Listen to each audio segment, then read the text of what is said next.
Durant cette année 2026, l'État algérien va dépenser un argent fou pour lancer le projet, le méga projet de Raj Bilet. Mais il n'y a jamais eu un travail documenté, pédagogique, puis expliquer aux Algériens et aux Algériens c'est quoi les intérêts de Raj Bilet. Pour produire le fer qu'est Raj Bilet, on a besoin d'utiliser de l'énergie. On a besoin d'eau, on a besoin de l'électricité et on a besoin du gaz pour ensuite purifier et transformer le fer en acier. En 2026, l'État algérien va dépenser l'équivalent de 730 millions de dollars pour raccorder en énergie électrique et gazière le projet de Raj Bilet. Le minerai de fer de Raj Bilet, il a un problème. Il est riche en phosphore. Il nécessite un traitement thermique et chimique. Donc c'est de l'argent que nous avons. En fait, quand on va faire le calcul, on va rien gagner. Le coût d'exploitation annuel du projet de Raj Bilet, ça sera entre 1 et 1,5 milliard de dollars. Donc, si je gagne 1,5 milliard de dollars, et le coût d'exploitation sera de 1,5 milliard de dollars. Cet acier va nous coûter très cher. Peut-être même va nous coûter le double de ce que nous allons gagner. Nous sommes perdants vers Raj Bilet. Nous allons dilapider notre gaz, parce que le gaz naturel, c'est lui le pilier du projet de Raj Bilet. C'est pas le minerai de fer. Le minerai de fer de Raj Bilet en lui-même, il ne vaut rien. Mais Abdelmajid Tebboune, il est obsédé par le projet de Raj Bilet parce que c'est juste un projet politique et idéologique. Durant cette année 2026, l'État algérien va dépenser un argent fou pour lancer le projet, le méga projet de Raj Bilet. Raj Bilet, dont nous avons parlé à maintes reprises, mais il n'y a jamais eu un travail documenté, pédagogique, puis expliquer aux Algériens et aux Algériens c'est quoi les intérêts de Raj Bilet. Les autorités algériennes, le pouvoir Tebboune, Abdelmajid Tebboune en personne, se contentent uniquement de donner sa version des faits. Il ne donne pas la parole aux experts, indépendants, etc. Il fait croire aux Algériens et aux Algériens que ce projet, il est extrêmement important, comme quoi il est stratégique, voire il est futuriste, et comme quoi il va apporter que du bien à l'Algérie. Et pourtant, ce n'est pas vraiment le cas. Ce n'est pas vraiment le cas, on va l'expliquer aujourd'hui. En tout cas, un chiffre. Rien qu'en 2026, pour alimenter l'exploitation du fer de Raj Bilet en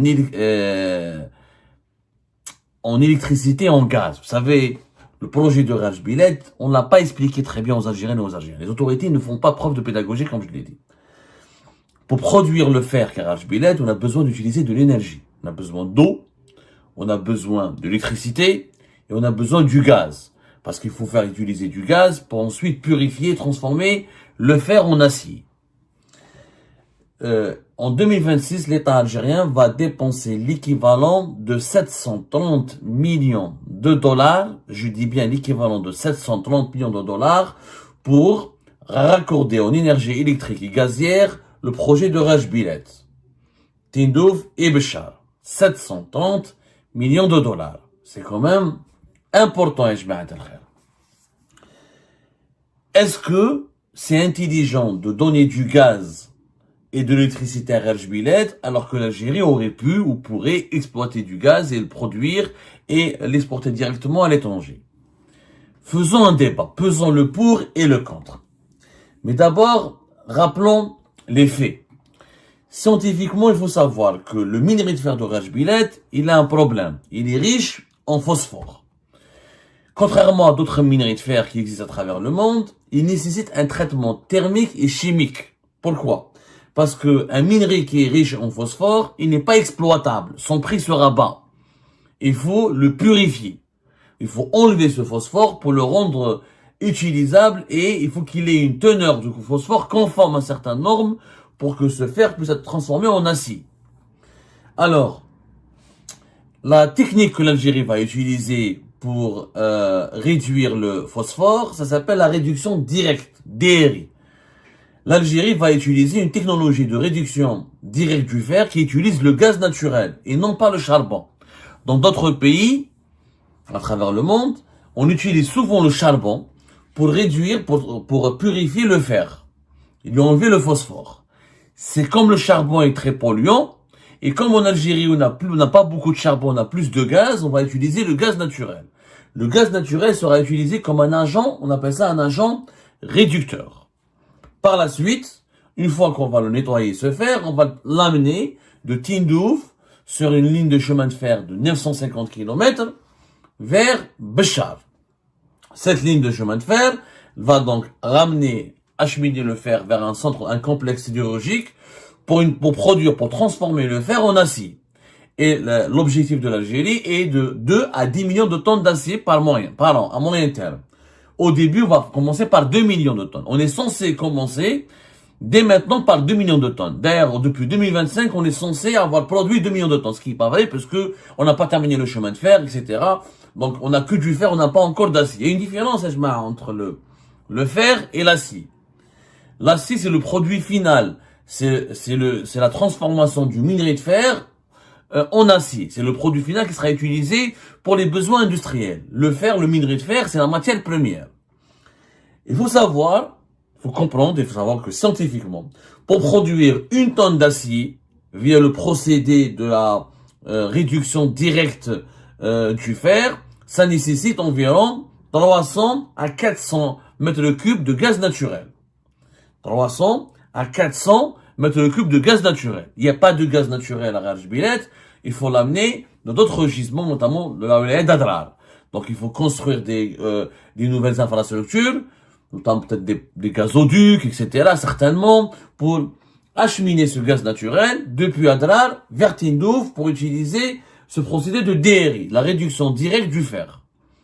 Donc on va dépenser pour 2 millions, si on commence à 2 millions de tonnes d'acier, multiplié 400 mètres cubes de gaz par 2 millions, vous avez l'équivalent de 800 millions de mètres cubes de gaz naturel qu'on va utiliser pour produire de l'acier. Alors, quand on compare les prix de prime abord, on fait une analyse factuelle, chiffrée. On fait pas de politique. On fait que du chiffrage, du déchiffrage, et on essaie de comprendre les coûts. 800 millions de mètres cubes de gaz naturel, quand on les vend comme ça en gaz naturel, sur le marché européen, ça peut nous ramener jusqu'à 250 millions d'euros, dans le meilleur scénario. Dans le pire scénario, c'est 200 millions d'euros. C'est de l'argent. Sauf que, si on utilise cette quantité pour produire du GNL, on peut transformer 800 millions de mètres cubes, on peut fabriquer 1,5 million pratiquement de tonnes de GNL, avec les prix du GNL qui sont notamment élevés, surtout au niveau du marché asiatique, ça peut aller jusqu'à 13 $ par million de BTU, voire 12 ou 14 $. Le marché, il est volatile, mais le GNL, il coûte beaucoup plus cher que le gaz naturel, parce que le GNL est transformé en état de liquide après un refroidissement. Ensuite, il est exporté à bord d'un navire méthanier jusqu'au bord du monde, jusqu'au fin fond du monde. Donc, on peut le transporter partout, le GNL, ses atouts, c'est qu'il ne dépend pas du gazoduc. Le gazoduc, c'est très cher faire des gazoducs. Il faut creuser sur les océans, sur la Méditerranée, sur les mers. C'est extrêmement coûteux. C'est 10 milliards de dollars.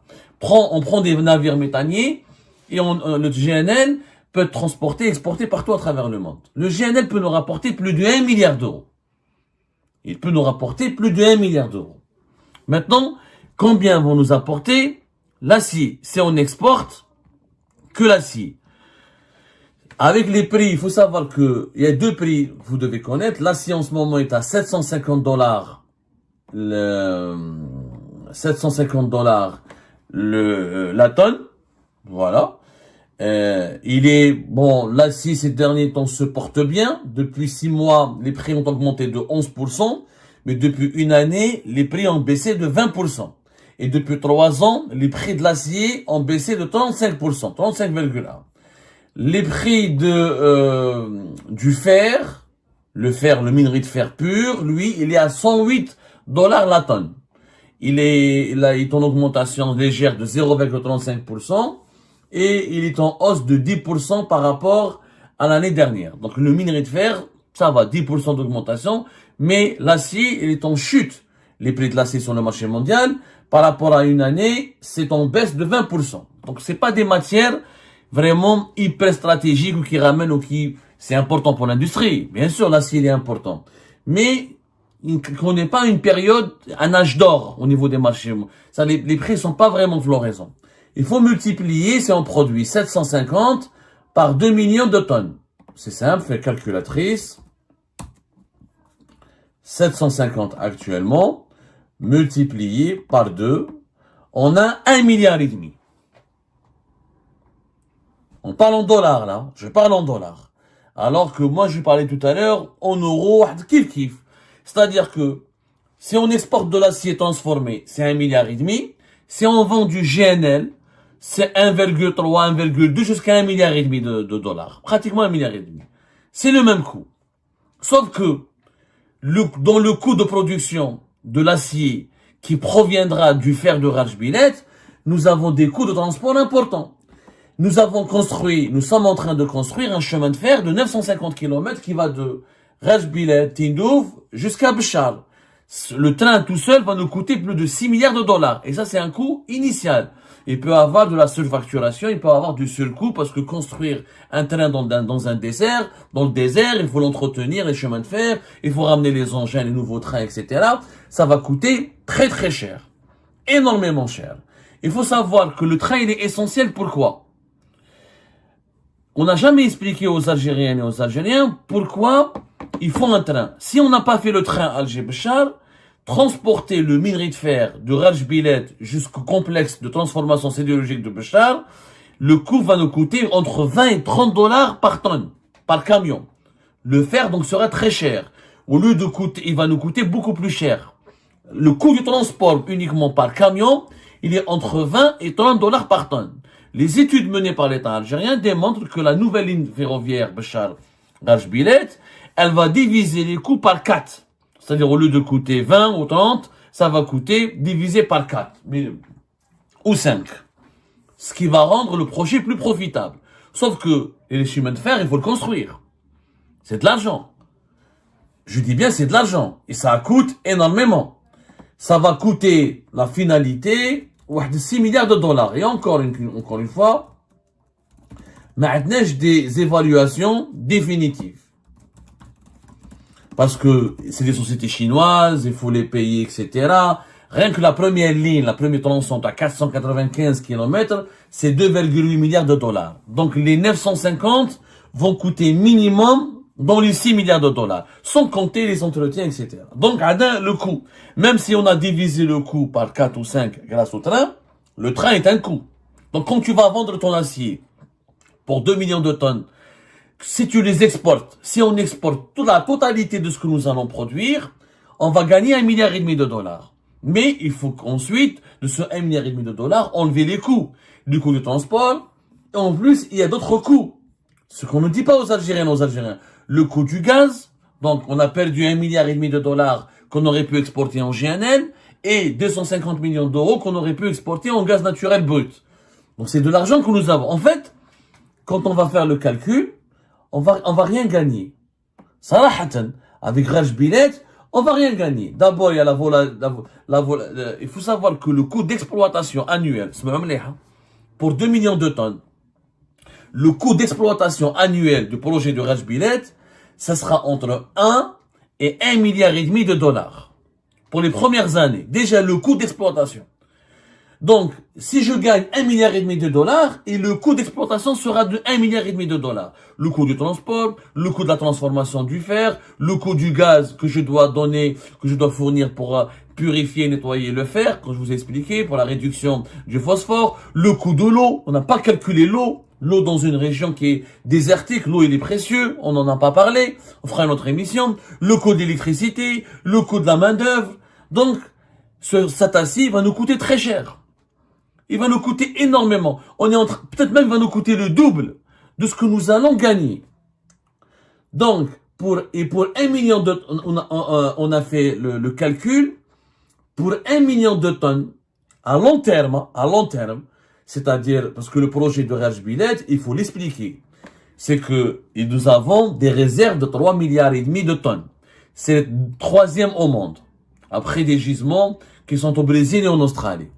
Mais la production au départ, en 2026, elle sera de 2 à 3 millions de tonnes, pas plus. On va atteindre les 20 millions de tonnes de production à partir de 2031. Et pour atteindre les 40 ou les 50 millions de tonnes, il faut attendre 2040. 2040. Mais en attendant, chaque année, nous allons donner du gaz.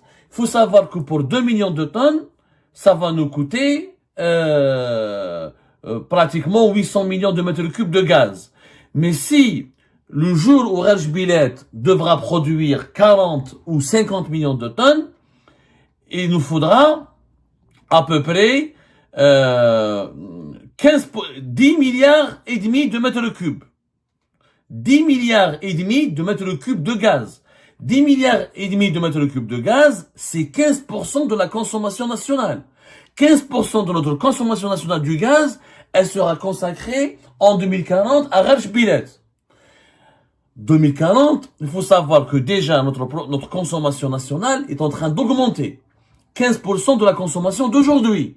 En 2040, la consommation nationale de l'Algérie va beaucoup plus augmenter par rapport à aujourd'hui. Déjà en 2030, on estime qu'on va dépasser les 73 milliards de mètres cubes de gaz. Donc, en 2040, l'Algérie va peut-être, on sera largement au-delà de 60 millions de personnes. C'est la croissance démographique ne ralentit pas. Et on aura besoin certainement de plus de 80 milliards de mètres cubes. Donc, ça sera plus de 15%. 10 milliards de mètres cubes, ça va être énorme. 10 milliards et demi de mètres cubes, ça va être, c'est vraiment énorme. Ça sera entre 15 et 20% de la consommation nationale de notre gaz. On doit prendre 10 à 20%, alors que nous avons des besoins domestiques, nous avons du gaz de ville, nous avons d'autres projets industriels, nous avons la nécessité, est-ce qu'on pourra d'ici 2040 continuer à exporter du gaz ou là. Donc il faudra enlever 15 à 20% de notre production nationale, de notre consommation nationale actuelle du gaz, pour la donner à Rajbilet. Hadou les 10 milliards et demi de mètres cubes, si on les vend en gaz tout court, c'est 4 milliards de dollars. 4 milliards en gaz tout court. Le gaz naturel, c'est celui qui passe par le GNL. Mais si on vend celui qui passe par les gazoducs, par les fameux gazoducs qui traversent la Méditerranée pour aller vers l'Espagne, vers l'Italie. Mais si on les vend avec en GNL, c'est énorme. Ça dépasse les 10 milliards de dollars. La même chose, si on va aller en acier, si on va exporter toute la totalité de la production de Rajbilet, on va gagner 15 milliards de dollars de produits d'exportation. C'est la même chose que si on va exporter du GNL. Sauf que, c'est pas parce que tu gagnes 15 milliards de dollars quand le projet sera terminé en 2040 que tu vas le rentabiliser. Parce qu'il faut mettre un temps pour le rentabiliser. Le retour sur investissement, selon les études de l'État algérien, est prévu vers 2030, à condition de maîtriser les coûts et les délais. Sauf que le coût total du projet lui-même sera de 15 milliards de dollars. Pour le réaliser, 15 milliards de dollars. Donc, il faudra attendre 2040 pour pouvoir gagner 15 milliards de dollars, alors que nous avons déjà, alors que pour produire et pour exporter et gagner les 15 milliards de dollars, il fallait déjà dépenser ces 15 milliards de dollars. Donc, en aucun cas, nous allons pouvoir récupérer cet investissement avant 2040. En aucun cas. Et d'ici 2040, nous allons chaque année dépenser et consommer plus de gaz naturel pour Rajbilet. C'est vrai que normalement des emplois seront créés, 3000 emplois directs, notamment dans la région, etc. Mais des coûts importants, le coût du transport, le coût de production, vous avez le coût du traitement, le minerai de fer de Rajbilet, il coûte 15 à 20 dollars plus cher qu'un minerai de fer ailleurs dans un autre pays, parce il a un teneur, il est contaminé, il a un taux de contamination élevé de phosphore. Donc, il y aura énormément c'est plus le transport sur 1000 km, etc. Le transport, c'est 20 à 30% du coût total. On va absolument rien gagner. On va juste, dans le meilleur scénario pour l'Algérie, pour le Rajbilet, c'est de récupérer l'investissement que nous avons dépensé, et encore, meilleur scénario en 2040. Mais d'ici là, tout le gaz que nous allons dilapider et dépenser, et on va faire un calcul, 2 milliards, 11 milliards, on va prendre 15 à 20% de notre consommation actuelle. Ce gaz, on aurait pu l'utiliser pour le GNL. On crée des nouvelles unités de production de GNL. de nouvelles unités de transformation de GNL et on pourra l'exporter. Ce qu'on va gagner avec l'acier, on pourra le gagner avec le GNL. Sauf que avec le GNL, on aura plus de bénéfices. Pourquoi? Parce qu'on n'aura pas un coût de transport aussi élevé que le coût de transport à Rajbilet, parce que nous avons déjà le savoir-faire et on maîtrise la production du GNL en Algérie depuis la fin des années 60 et depuis le début des années 70, et nous avons déjà des unités de production qu'on pourrait moderniser, et on a les infrastructures de transport du gaz depuis les lieux de production, à savoir le champ de Hasser Mali de Ledenous par exemple, ou les nouvelles réserves que nous pouvons exploiter dans Adra et dans d'autres wilayas, pour les acheminer vers le nord du pays. Le GNL, Wahdou, va nous coûter beaucoup moins cher.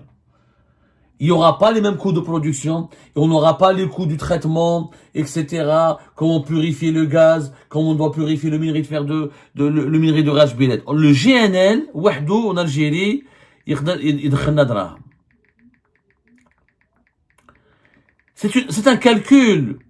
C'est un calcul très simple. Très très simple. En fait, il faut juste prendre son calculateur, ou sa calculatrice, et vous allez voir que nous sommes perdants vers Rajbilet. Nous allons dilapider notre gaz, parce que le gaz naturel, c'est lui le pilier du projet de Rajbilet. C'est pas le minerai de fer. Le minerai de fer de Rajbilet, en lui-même, il ne vaut rien. Il est encore une fois, il coûte cher, parce qu'il est dans une zone géographique très lointaine, et il coûte énormément, comment dirais-je, et sa production coûtera cher, son nettoyage ça coûtera cher, il n'a pas de valeur en soi. L'Algérie compte rentabiliser ou gagner de l'argent avec Rajbilet parce qu'elle va utiliser son gaz pour produire l'acier, le transformer, le fer le minerai de fer le nettoyer, ensuite le transformer en acier. Si on n'avait pas de gaz, on ne pourra jamais l'utiliser. On pourra jamais l'utiliser. La même quantité de gaz que va consommer finalement Rajbilet, on pourra le vendre tout simplement et ça va nous ramener exactement ce que l'acier, sauf que le gaz est beaucoup plus important que l'acier, c'est une énergie beaucoup plus utilisée que l'acier et beaucoup plus capillère. Et les prix du gaz peuvent remonter à l'avenir. Ça peut baisser, l'acier aussi, ça peut baisser. Je rappelle que les prix du gaz se portent mieux que les prix de l'acier. On prend par exemple le prix du gaz naturel, Barka. Je prends pas le GNL. Les cours du gaz naturel n'ont pas reculé sur les marchés internationaux comme l'acier. Un exemple, depuis 6 mois, c'est une augmentation de 12%. Depuis une année, c'est une baisse de 19%, sauf que l'acier, depuis une année, c'est une baisse de 20%. Ça équivaut. Sauf que le GNL, encore une fois, coûte plus cher que le gaz naturel. La force, c'est comme le Qatar ou l'Australie, ils ont gagné beaucoup d'argent, comme les États-Unis d'Amérique avec le gaz de schiste, grâce au GNL. Donc, au lieu de consacrer de 15 à 20% de notre consommation nationale pour le Rajbilet, on devrait faire l'effort d'utiliser le gaz pour produire du GNL et on gagnera autant d'argent, mais avec plus de bénéfices et beaucoup moins de coûts. C'est pas de la politique, ce n'est pas de l'idéologie, c'est des chiffres que je vous donne qui sont vérifiables et que vous pouvez vérifier vous-même. Mais Abdelmajid Tebboune, il est obsédé par le projet de Rajbilet parce que c'est juste un projet politique et idéologique. Ça n'a rien à voir avec le business et les intérêts économiques de l'Algérie.